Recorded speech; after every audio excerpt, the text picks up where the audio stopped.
আজিৰ ভিডিঅ'টোত আমি টপ 30 ইম্পৰ্টেণ্ট কুৱেশ্যন লৈ আহিছোঁ যিসমূহ আছাম পুলিচ SI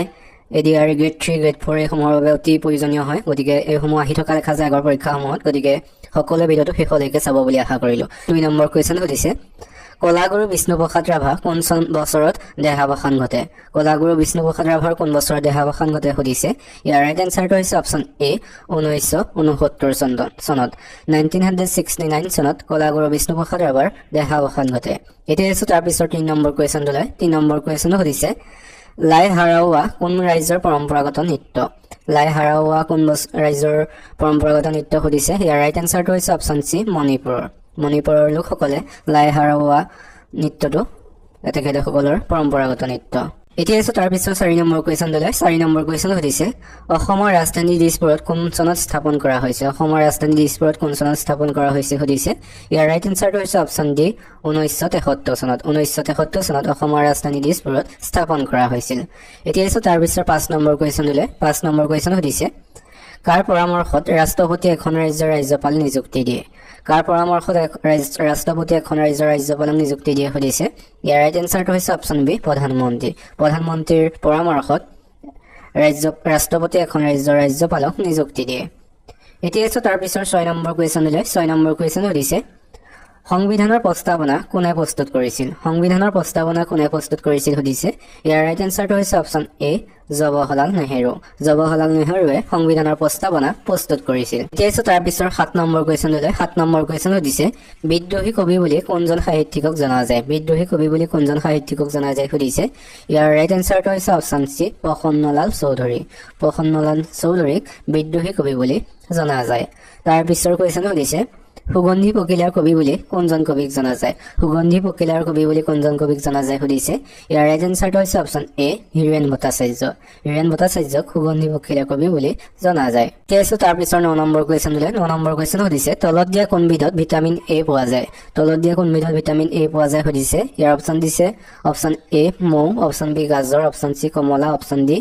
আপেল এই অপচন কেইটাৰ ভিতৰত শুদ্ধ উত্তৰটো হৈছে অপচন বি গাজৰত ভিটামিন এ পোৱা যায় এতিয়া তাৰ পিছত 10 নম্বৰ কুৱেশ্যনলৈ 10 নম্বৰ কুৱেশ্যন সুধিছে অসমৰ কোন ঠাইত বন গৱেষণা কেন্দ্ৰ আছে সুধিছে ইয়াৰ ৰাইট এনসাৰটো হৈছে অপচন সি যোৰহাটত বন গৱেষণা কেন্দ্ৰ আছে এতিয়া তাৰ পিছত 11 নম্বৰ কুৱেশ্যনলৈ 11 নম্বৰ কুৱেশ্যন সুধিছে লৰ্ড কাৰ্জনে কিমান চনত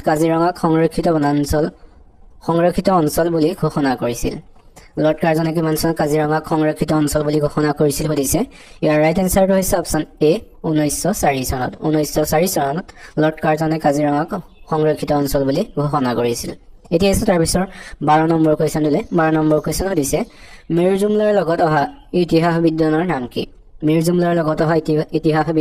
কি সুধিছে ইয়াৰ ৰাইট এনসাৰটো হৈছে অপচন বি চিহাবুদ্দিন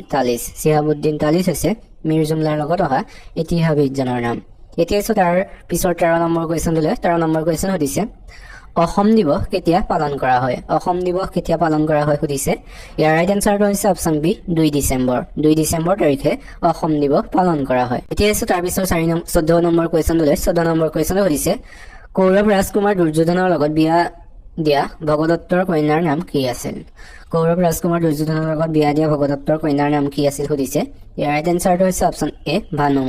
ভানুমতীক ভগদত্তৰ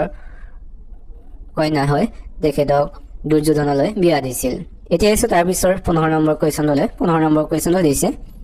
2024 বৰ্ষৰ ইউক্ৰেইন শান্তি সন্মিলন কোনখন দেশত আয়োজিত হ'ব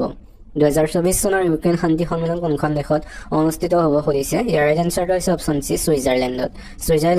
2024 বৰ্ষৰ ইউক্ৰেইন শান্তি সন্মিলন আয়োজিত হ'ব এতিয়া 16 নম্বৰ কুৱেশ্যনলৈ 16 নম্বৰ কুৱেশ্যন সুধিছে উত্তৰ পূৰ্বাঞ্চলৰ কোনখন ৰাজ্যত চড়ক উৎসৱ উদযাপন কৰা হয় সুধিছে ইয়াৰ ৰাইট এনসাৰটো হৈছে অপচন বি অৰুণাচল প্ৰদেশত চড়ক উৎসৱ উদযাপন কৰা হয়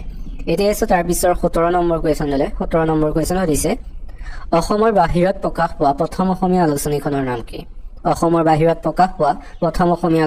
নাম কি সুধিছে ইয়াৰ ৰাইট এনসাৰটো হৈছে অপচন বি জোনাকী হৈছে অসমৰ বাহিৰত প্ৰকাশ পোৱা প্ৰথম অসমীয়া আলোচনী আৰু এই আলোচনীখনৰ প্ৰথম সম্পাদক আছিলে চন্দ্ৰকুমাৰ আগৰৱালা এতিয়া 18 নম্বৰ কুৱেশ্যনটোলৈ 18 নম্বৰ কুৱেশ্যন সুধিছে অন্তৰীপ গ্ৰন্থখনৰ গ্ৰন্থকাৰ কোন সুধিছে ইয়াৰ ৰাইট এনসাৰটো হৈছে অপশ্যন এ ভৱেন্দ্ৰনাথ শইকীয়া ভৱেন্দ্ৰনাথ শইকীয়াই অন্তৰীপ গ্ৰন্থখন লিখিছিল তেইছো তাৰ পিছৰ 19 নম্বৰ কুৱেশ্যনলৈ 19 নম্বৰ কুৱেশ্যন সুধিছে আপোন সুৰ গ্ৰন্থখনৰ গ্ৰন্থকাৰ কোন আপোন সুৰ গ্ৰন্থখনৰ গ্ৰন্থকাৰ কোন সুধিছে ইয়াৰ ৰাইট এনসাৰটো হৈছে অপশ্যন বি যতীন্দ্ৰনাথ দুৱৰা যতীন্দ্ৰনাথ দুৱৰা হৈছে আপোন সুৰ নামৰ গ্ৰন্থখনৰ গ্ৰন্থকাৰ এতিয়া আছে তাৰ পিছৰ 20 নম্বৰ কুৱেশ্যনলৈ 20 নম্বৰ কুৱেশ্যন সুধিছে অসমৰ বাহিৰৰ শিল্পীয়ে অভিনয় কৰা প্ৰথম অসমীয়া ছবি কোনখন অসমৰ বাহিৰৰ শিল্পীয়ে অভিনয় কৰা প্ৰথম অসমীয়া ছবি কোনখন সুধিছে ইয়াৰ ৰাইট এনসাৰটো হৈছে অপশ্যন বি এৰাবাটৰ সুৰ হৈছে অসমৰ বাহিৰৰ শিল্পীয়ে অভিনয় কৰা প্ৰথম অসমীয়া ছবি এতিয়া আছে তাৰ পিছৰ 21 নম্বৰ কুৱেশ্যনলৈ 21 নম্বৰ কুৱেশ্যন সুধিছে দিল্লী উচ্চ ন্যায়ালয় কোন চনত স্থাপন হৈছিল দিল্লী উচ্চ ন্যায়ালয় কোন চনত স্থাপন হৈছিল সুধিছে ইয়াৰ ৰাইট এনসাৰটো হৈছে অপশ্যন সি 1966 চনত 1966 চনত দিল্লী উচ্চ ন্যায়ালয় স্থাপন হৈছিল আপোনালোকে আজিৰ ভিডিঅ'টো চাই কেনেকুৱা পাইছে সকলোৱে কমেণ্ট কৰি জনাবা যদি ভাল পাইছে তেনেহ'লে ভিডিঅ'টোত এটা লাইক কৰি চেনেলটো ছাবস্ক্ৰাইব কৰি বন্ধু বান্ধৱীৰ সৈতে শ্বেয়াৰ কৰি দিবা যিসকলে ADR grade 3 grade 4 Assam police SI সমূহৰ বাবে প্ৰস্তুতি চলাই আছে সেইসকলৰ বাবে সুবিধা হোৱাকৈ তোমালোকৰ যিসমূহ এডুকেশ্যনেল গ্ৰুপ আছে সেইসমূহত শ্বেয়াৰ কৰি দিবা বুলি আশা থাকিল এতিয়া তাৰ পিছৰ 22 নম্বৰ কুৱেশ্যনটোলৈ 22 নম্বৰ কুৱেশ্যন সুধিছে মধ্যপ্ৰদেশৰ ৰাজধানী কি মধ্যপ্ৰদেশৰ ৰাজধানী কি সুধিছে ইয়াৰ ৰাইট এনসাৰটো হৈছে অপশ্যন এ ভোপাল হৈছে মধ্যপ্ৰদেশৰ ৰাজধানীৰ ওপৰত কুৱেশ্যন যিহেতু অহা দেখা যায় সকলোৱে ভালদৰে চাবা এতিয়া হৈছে তাৰ পিছত 23 নম্বৰ কুৱেশ্যনটোলৈ 23 নম্বৰটো আমি ৰাজধানীৰ ওপৰত আৰু এটা কুৱেশ্যন লৈ আহিছোঁ গোৱাৰ ৰাজধানী কি সুধিছে ইয়াৰ ৰাইট এনসাৰটো হৈছে অপশ্যন বি পানাজী হৈছে গোৱাৰ ৰাজধানী এতিয়া হৈছে তাৰ পিছত 24 নম্বৰ কুৱেশ্যনলৈ 24 নম্বৰ কুৱেশ্যন সুধিছে সম্ৰাট অশোকে কি সাম্ৰাজ্যৰ বিখ্যাত ৰজা আছিল সম্ৰাট অশোক কি সাম্ৰাজ্যৰ বিখ্যাত ৰজা আছিল সুধিছে ইয়াৰ ৰাইট এনসাৰটো হৈছে অপশ্যন এ মৌৰ্য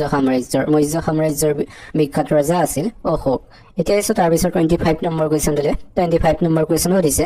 কোন চনত ভাৰতৰ জল প্ৰদূষণ প্ৰতিৰোধ আইন গৃহীত হৈছিল ভাৰতৰ জল প্ৰদূষণ প্ৰতিৰোধ আইন কোন চনত গৃহীত হৈছিল সুধিছে ইয়াৰ ৰাইট এনসাৰটো হৈছে অপশ্যন সি 1974 চনত 1974 চনত ভাৰতৰ জল প্ৰতিৰোধ আইন গৃহীত হৈছিল এতিয়া হৈছে তাৰ পিছত 26 নম্বৰ কুৱেশ্যনটোলৈ 26 নম্বৰ কুৱেশ্যন সুধিছে কোন বছৰত ৰামকৃষ্ণ মিছন প্ৰতিষ্ঠা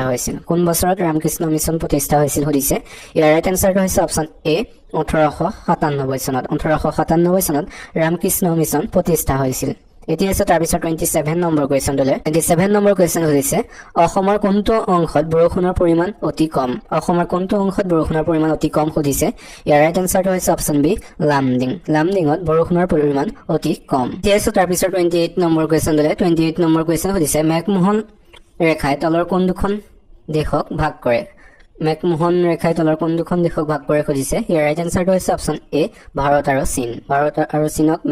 মেঘমোহন ৰেখাই ভাগ কৰে এতিয়া আছে তাৰ পিছৰ 29 নম্বৰ কুৱেশ্যনলৈ 29 নম্বৰ কুৱেশ্যন সুধিছে ভাৰতীয় সংবিধানৰ কোনটো অনুচ্ছেদে মৌলিক কৰ্তব্যৰ বিষয়ে আলোচনা কৰে সুধিছে ইয়াৰ ৰাইট এনসাৰটো হৈছে অপশ্যন সি 51A অনুচ্ছেদে মৌলিক কৰ্তব্যৰ বিষয়ে আলোচনা কৰে এতিয়া আছে আজিৰ 30 নম্বৰ কুৱেশ্যনলৈ 30 নম্বৰ কুৱেশ্যন সুধিছে ভাৰতীয় সংবিধানৰ কোনটো অনুচ্ছেদত ৰাষ্ট্ৰপতিৰ শাসন বলবৎ কৰাৰ কথা উল্লেখ আছে সুধিছে ইয়াৰ ৰাইট এনসাৰটো হৈছে অপশ্যন বি 356 অনুচ্ছেদত ৰাষ্ট্ৰপতিৰ শাসন বলবৎ কৰাৰ কথা উল্লেখ আছে